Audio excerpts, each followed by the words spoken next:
Hello everyone, welcome to the Redmen TV. It is team news time. Liverpool taking on Manchester City in the FA Cup semi-final. I am your host, Ross Chanley, joined today by... Errol's not here yet. But one thing that is here is the team news, which I will run through in 1 second. I want your thoughts in the comments because we're going to have to do this together until Errol gets here. So if you're in the Discord group, if you're Club Legend, please say hello and help me. If you are in the YouTube chat, let me know your thoughts. So I'm just going to quickly transport to the other studio where the team news board wall is. Wait there.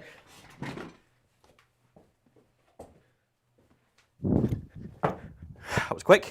Right, team news is out. Alisson Becker is in goal. I got that right on the starting 11. Trent Alexander-Arnold is at right back. Oh, no Joel Matip for this one. Instead, Ibu Konate keeps his place after an impressive performance against Benfica. Virgil van Dijk returns, and does Andy Robertson. In midfield, Fabinho, yes, got that right. Thiago, and, which was suggested on the starting 11 show, one Mr. Naby Keita. Okay, like the sound of that. Up front, we have Mane, Salah, and Diaz. Interesting. Right, so thoughts in the comments on the rest of it, but first and foremost, which way round should I do this? Diaz started out on the right against Benfica. Does that suggest Mohamed Salah might go down the middle? Do we go Mo keeps his usual place, Mane pops into the middle, and then Diaz goes on the left? I think it might be that. That's more than likely. Let me go through the subs first, and then we shall carry on. Queen Keller is on the bench. James Milner is on the bench. Bobby Firmino is on the bench. Gomez, Henderson, Jones. Yep, got that right. And Jota, Tsimikas, and Matip. There we go. Perfect. So let's have a quick run through of that before I go back to the other studio. Yeah, this was always one of the questions that I think I had in mind, and one that I did on the starting 11 prediction. Joel Matip played Benfica, then he played Man City. Is that 3 games in 6 days too much for him? And it looks like it probably is. So it looks like he'll play Man United maybe on Tuesday. Konate was impressive against Benfica, so I don't think he did anything wrong, but it's good to see him get some more game time.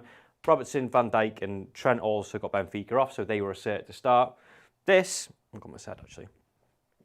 This I quite like. Fabinho in the base, and my question was whether Liverpool should go a bit more attacking against Manchester City, which I've seen a few people in the starting 11 comments suggest, and on Twitter as well.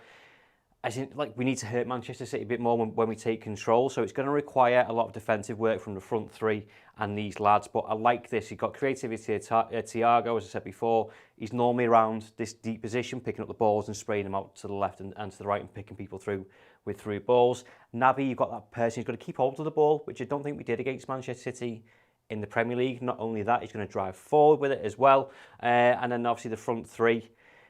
It's so good he can pick from 3 or 5, and I think you'd always be happy. Jota picked up a knock against Benfica, so Klopp said he wasn't sure. If you don't need to risk him, then just don't risk him, because it's completely pointless. And yeah, Mane, Salah obviously got most of the Benfica game off as well. Yeah, I'm quite happy with that. So keep your thoughts coming. And also, we've actually got some decent options off the bench as well. Whatever we do now, we've got some strong options, as I said before. Need to do something different, or you want to inject a bit of pace or freshness, Bobby can come in and do some defensive work and link up play if he needs to. Jota, equally the same if we do need to play him. And you're looking for a bit more control midfield, or to drive some pressing and some, some aggression into your team. You've got Jordan Henderson. So, Ross, what do you think? Well, thanks very much for that, Ross. Yeah, starting 11 board there from Ross Chanley. Let's see what the comments are saying. Michael McGuinness, I don't know how important this is, but Brighton are 1-0 up to Tottenham, which I've just missed. Okay. John Cahill, Klopp might take your advice, Ross, and start the King in the 9. Possibly. It's yeah, maybe they could mix things up during the game. We saw that against Benfica, as I said. Diaz started out on the right-hand side, then he moved to the left. And maybe it's just something that I would like to see us do differently. It's just keep Man City guessing and ask them a few questions at the defensive line, which I don't think we did, particularly in the first half. Jesus Christ. I only ran 5 yards and I'm knackered. Danny Harty-Smith said, Ross, can't believe you're solo. Well, it's partly my fault. Errol texted me at 10 to 2 saying, what time do you want me? So maybe I should have organised that a bit better. So hi to Danny, who's our YouTube cleaner upper person. Hi all. Right, let's go to our Discord group actually. Live show chat. D-Max says, nah, Manny down the middle, surely. Possibly. Tree Frog saying, we've gone very attacking this time around with KEITA and DIAZ. Maybe a slight change in tactics will help. Just let me try and see if I can find a Manchester City team if they've got theirs out. I also thought it was quite funny. Manchester City haven't sold out their allocation. Is there a knock at the door there, Joe? I'll go and check. Maybe Mr. Errol has turned up. Manchester City currently don't have their team out. Okay, let's do some more comments. Have KEITA and Thiago played together? Yes, twice recently.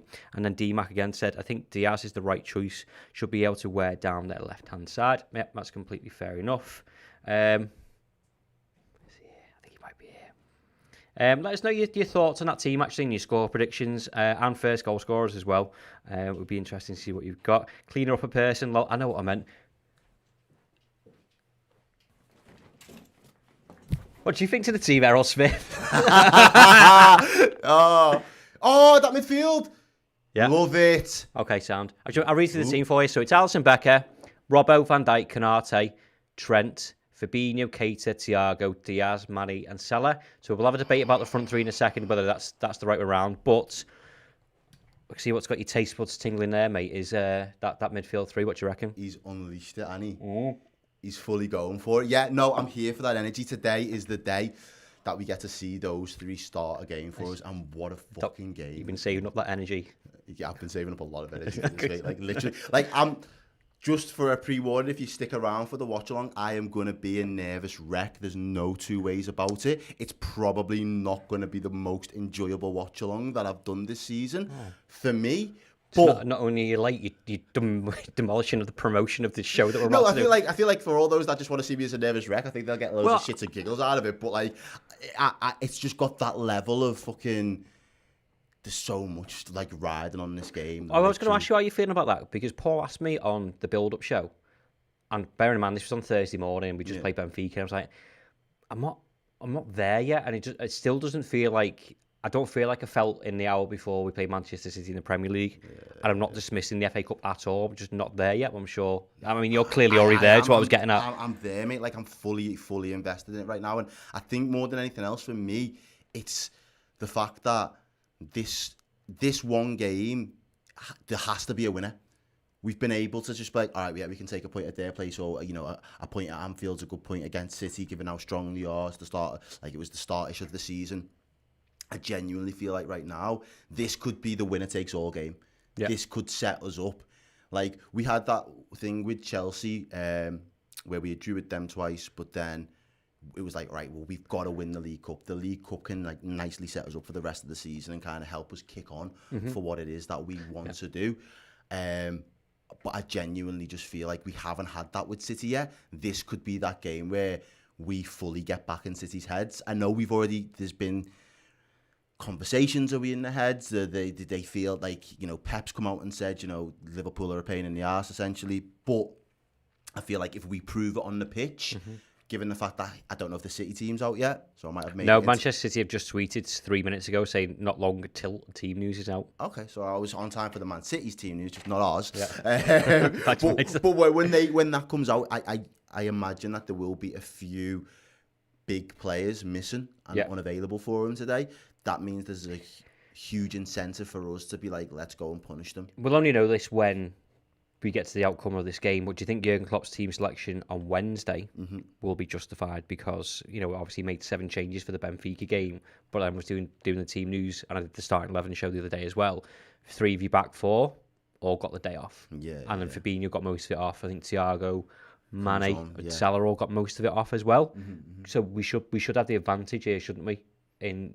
In terms of fresh legs. I know they said De Bruyne is injured. I'm not sure whether I believe that. Kyle Walker was also a doubt, but they've been away to Atletico, been run ragged, been kicked about a little bit. Exactly. So whereas we've gone, actually, I'll make all those changes. I trust us to get through, and hopefully, there's 2 edges for me.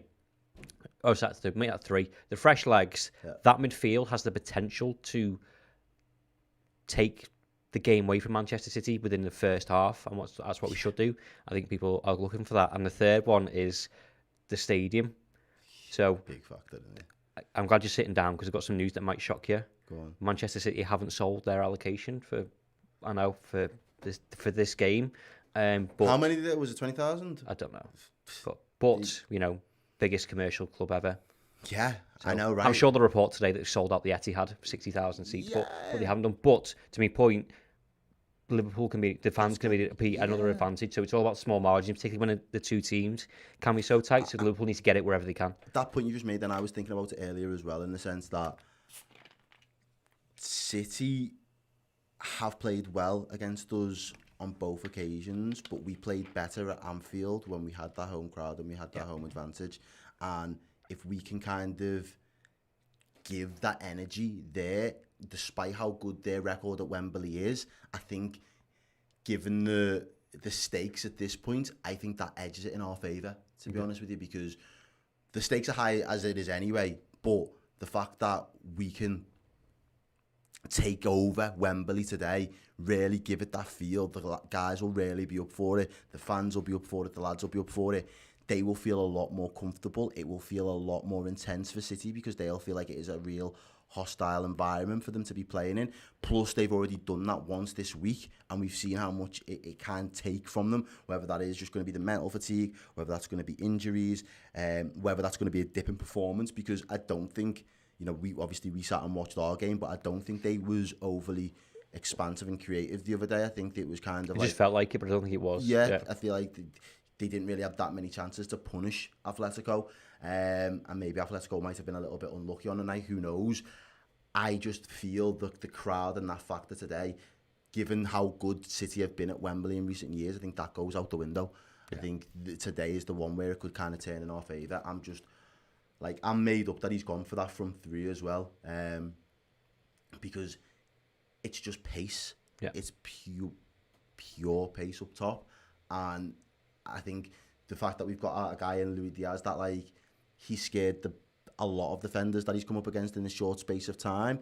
I think the City lads, again, with that unknown quantity and that factor that he's got, I don't think they'll know how to really set up and mark him.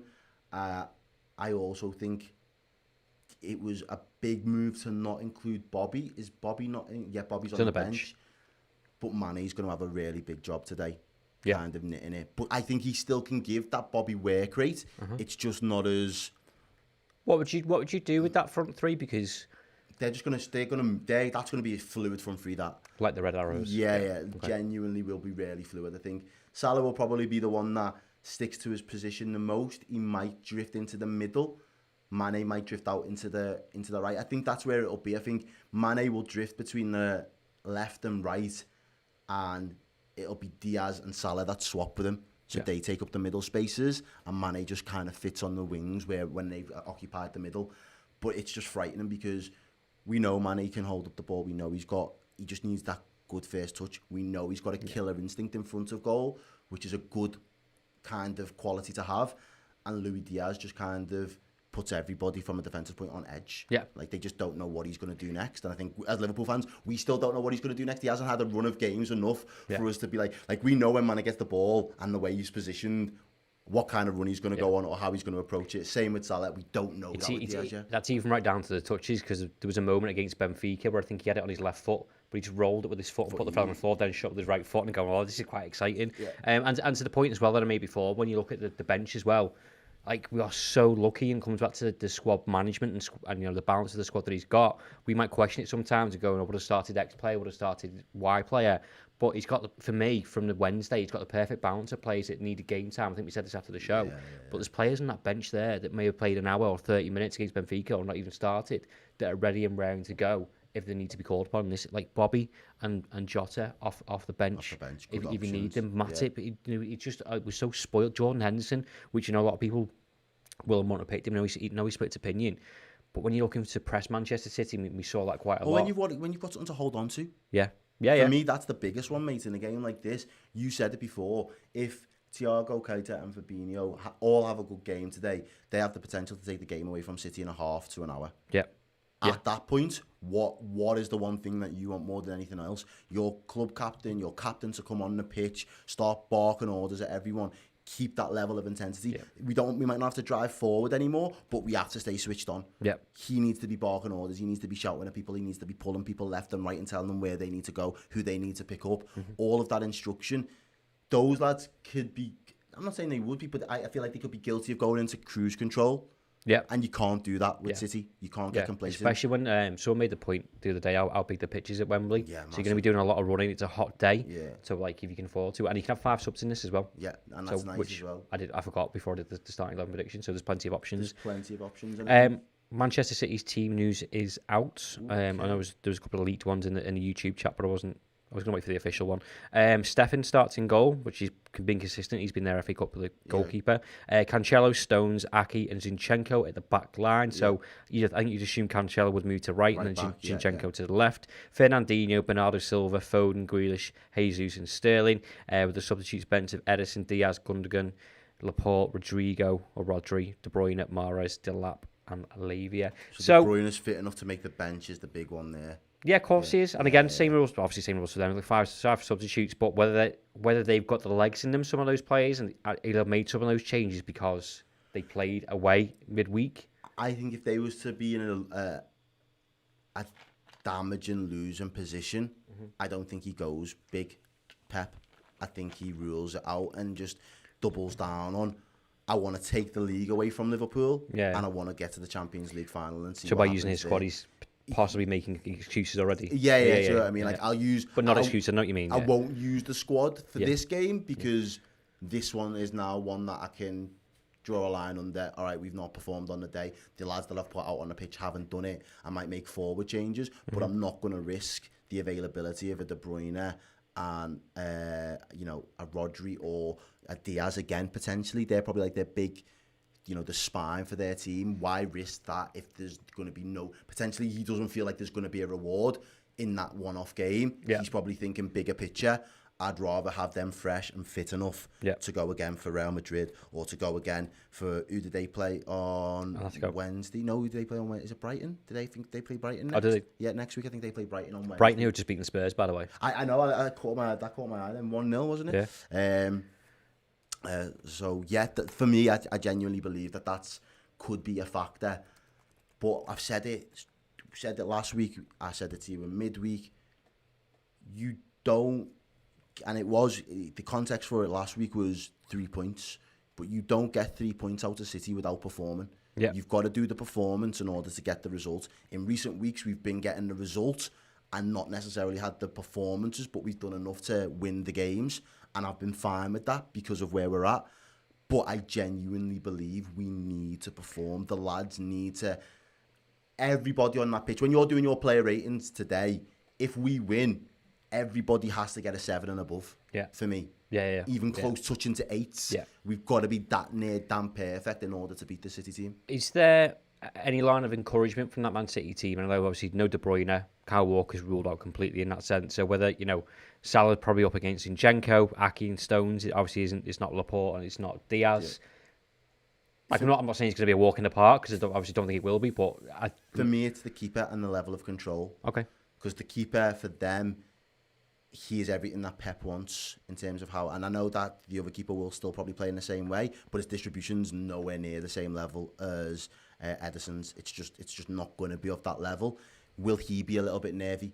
He hasn't played against this Liverpool team yet. Will he be a little bit nervous in that respect? I hope so. And then defensively, if we can get the press right, those players, apart from Cancelo, and maybe Stones, he's got a little bit better in form, won't have the luxury of having the time on the ball to be playing out from. They'll play out from the back, but they won't be comfortable doing it. I think everything will have to be a few touches quicker because we'll be trying to get on them. And I feel like the likes of Ake and Zinchenko, they're the ones from a defensive point of view when we're attacking, they're the weak links. And we've got to make them look like a weak link as well. I feel like Mane could run rings around Ake, and I think Salah should get the beating of Zinchenko. And it'd be interesting to see the dynamic because everyone says, Cancelo's the best fullback in the league, potentially one of the best fullbacks in the world. There's an argument for it, fine. Well, he'll be up against Diaz now, more than likely. And so it comes back to your point before of like, what's he going to do? What's he going to do? And what level does that then ultimately pitch Diaz at? If Diaz ends up having a good game and has him on toast for like 90 minutes, it's like, how fucking scary a prospect is this kid? Yeah. If he's tearing apart one of the best fullbacks in the league and making it look piss easy, I'm all right with that. Let's do that. Give everyone 8 out of 10 performances. Liverpool win comfortably. We can relax. I've got some snacks. We can have some chocolate and some Easter egg. I brought an Easter egg with me because that's what we do here. We're going to come back for the watch along where we live at 3:15. It's a 3:30 kickoff for some apparent reason. You've been for that one, won't you? Okay, cool. Okay, I'll tell you now. I'm not going in. It's quite fun actually. Apart from being out of breath from running from 5 yards over there back to here again, it was quite fun. Did you do the left back challenge? No. You didn't do it the other day. I feel like you need to get back over to the board. Like, go on. He's going for it. The FA Cup time. Ross, right, so just so everyone knows, if you do this, Yeah, hang on. I don't know whether to go right foot or left foot. I'll probably go right foot. The odds are looking really good at Liverpool going through. So no pressure. Yeah. No pressure. All right, drum roll in the audience, please. He's limbering up. Left back is? Left back. Andy Robertson. He got it. Got him. He got it. Van Dijk as well. And he's pulled his hammy at the same time. Oh, that was great. You made it look so effortless until you came back down and realised you'd pulled something. Yep. We'll be back at 3:15. Thank you so much for watching the video. If you would like to, check out redmenplus.com, our Liverpool streaming service and bonus content site that gives you more Redmen TV studio shows and documentaries, features and interviews, as well as a whole lot of podcast content as well. Head to redmenplus.com by clicking the button, go and subscribe, and fill your boots on amazing Liverpool content.